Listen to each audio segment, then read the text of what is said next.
Next, we are joined by Deputy National Security Advisor for International Economic Affairs, Mike Pyle, for a conversation on the ties between national and economic security with Jordan Weissmann, Washington editor at Semafor. I guess we're down to the hardcore economics nerds at this point. Thanks for being here. So again, I'm joined by Mike Pyle, the National Security Council's advisor for international affairs. And among other things, he's a BlackRock veteran. He's a former chief economic aide to Vice President Kamala Harris. And a couple years ago, Politico described him as maybe the most important economic advisor that the country has never heard of. So hopefully that's changing. But so I guess your job is to think about kind of lighthearted topics like our rivalry with China and sanctions on Russia and whether or not there are enough semiconductors to go around and global warming.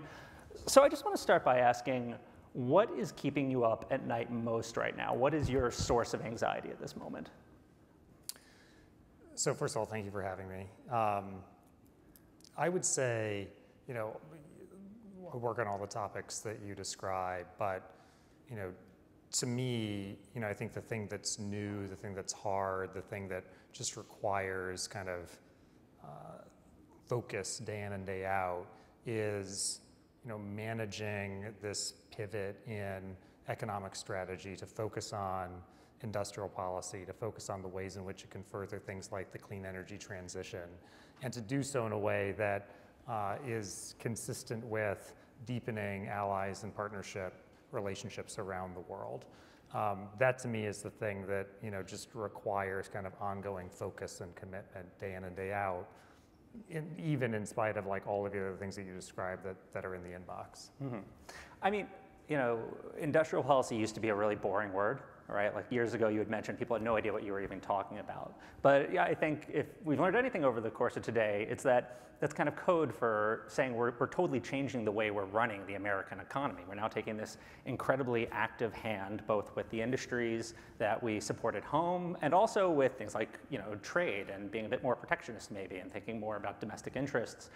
And I guess what I'm wondering is, do you ever worry about throwing out the baby with the bathwater? That we're changing everything, that maybe we're throwing out 20, 30, 40 years of orthodoxy and all of a sudden making this pivot. Is there a danger we're going to lose something in the economy? So I think I would push back on the idea that we aren't conducting international economic policy with our ally and partner relationships kind of very front and center. I mean, President Biden, I think it's for a long time had two kind of really guiding principles when it comes to thinking about economics, including international economics. One is there has to be an approach that reinvests in America, reinvests in the sources of our economic dynamism and leadership, rebuilds our industrial capacity, and does so in a way that puts workers at the center of that vision. And also has had a lifelong commitment to what it means to put allies and partnerships at the center of America's approach in the world. And I think, when it comes to something like the Inflation Reduction Act, I would sort of say, look at what we did with the EU at the start of last month as a way of like unpacking that approach. Well, I was about to say, a lot of people would cite the EU as an example of how we maybe are ticking off some of our allies a little bit with our new economic approach. I mean, you have Joe Manchin getting accosted by the French and the Germans when he runs off to Davos, and other countries saying we've taken this protectionist turn. So is that good foreign policy? So I think, look at the statement that President Biden and President von der Leyen of the Commission, put out at the start of March. And I think that really highlighted the way in which that circle gets squared, that we put industrial policy and rebuilding America's capacity at the heart of an economic approach that also is squarely aligned with allies and partners. So what did they do there? What the presidents do? One, they said that we have a shared set of goals. Like, what do we want to do? We want to meet the moment on climate. We want to invest independently in strong, secure industrial bases, and we want to invest in supply chains that are going to be resilient, secure, diversified, not reliant on any one source for inputs in critical industries. And we're going to have a common way of getting to that goal, namely putting public investment at the heart of that approach, and then a couple of proof points about things we're going to work on together to further that vision.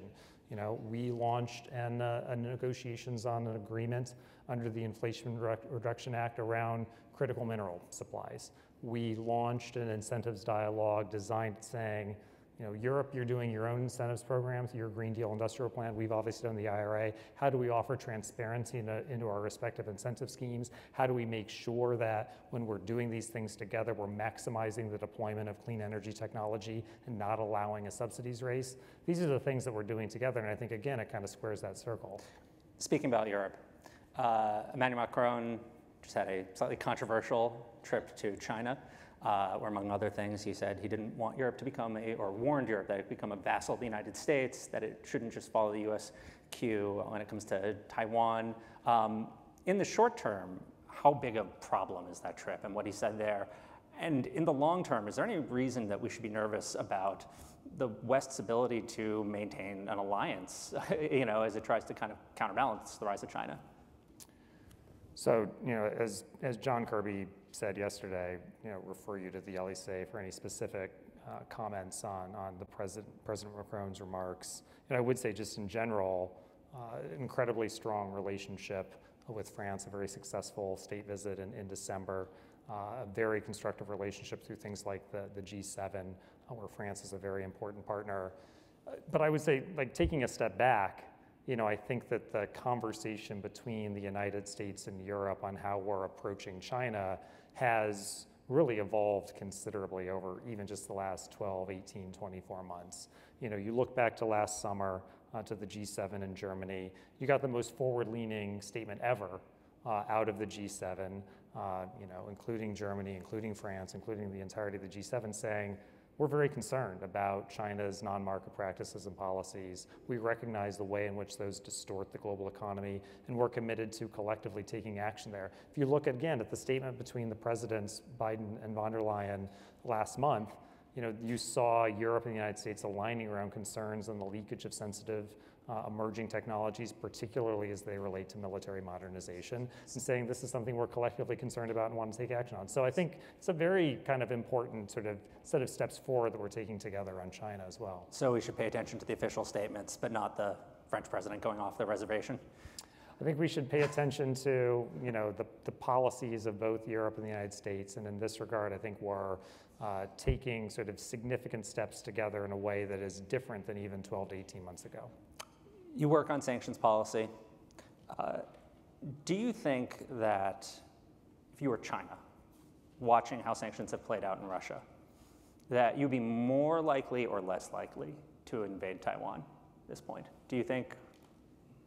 So I'm not going to speculate. What I will say is I think that, you know, the effort to put economic pressure on Russia, I think, has been an important part of an overall strategy that has been holding Russia accountable and has been strengthening the hand of Ukraine, both on the battlefield and, you know, ultimately at the negotiating table. And specifically, I think what we've been able to do, and I think that, you know, there's been, you know, it's managed, I think, to send, you know, very strong signals to Russia and the world at large, is, you know, degrade their capacity to wage war, in particular through export controls that have very substantially limited their access to key technologies that sustain their war machine. Is there anything more we can do economically against Russia at this point, or have we sort of pulled all the levers that are available?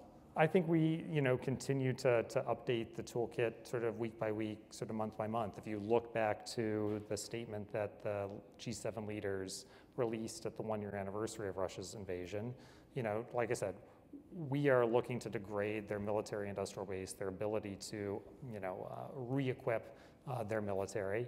We've done that through export controls, and what are the steps ahead? Well, as we've put in place export controls, we've seen some of this trade be backfilled into third countries, taking steps to identify those jurisdictions, really end that activity backfilling Russia's ability to re-equip itself, and also identifying new places where they're kind of gaining access to technologies like industrial equipment and the like that sort of expands that net. So it sounds like getting better at playing the game of cat and mouse, essentially, to chase down the places that they're using to evade sanctions at this point.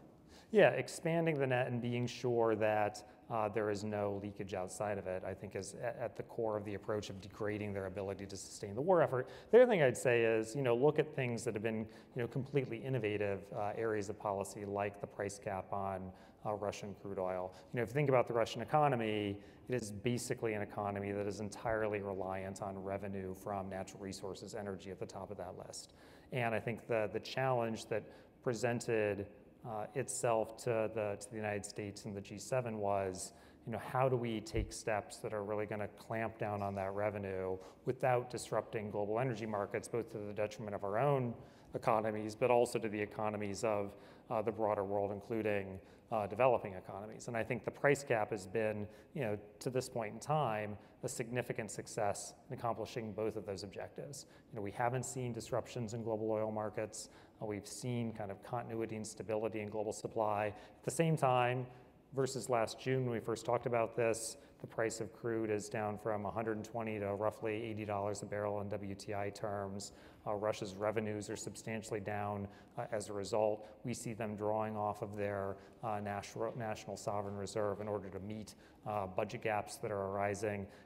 This is an economy that on the revenue side, because of our steps, is much more significantly constrained than they otherwise would have been, all the while not exacting a toll on the global economy. So you think you've hit the sweet spot? I think that in terms of having those two goals and having a policy in place to meet them, we are currently, and you've always got to be kind of focused on how the world's evolving ahead of you. Right now, I think we believe we're accomplishing both of those objectives. I think that's all the time we have for now, so thank you so much for joining us today.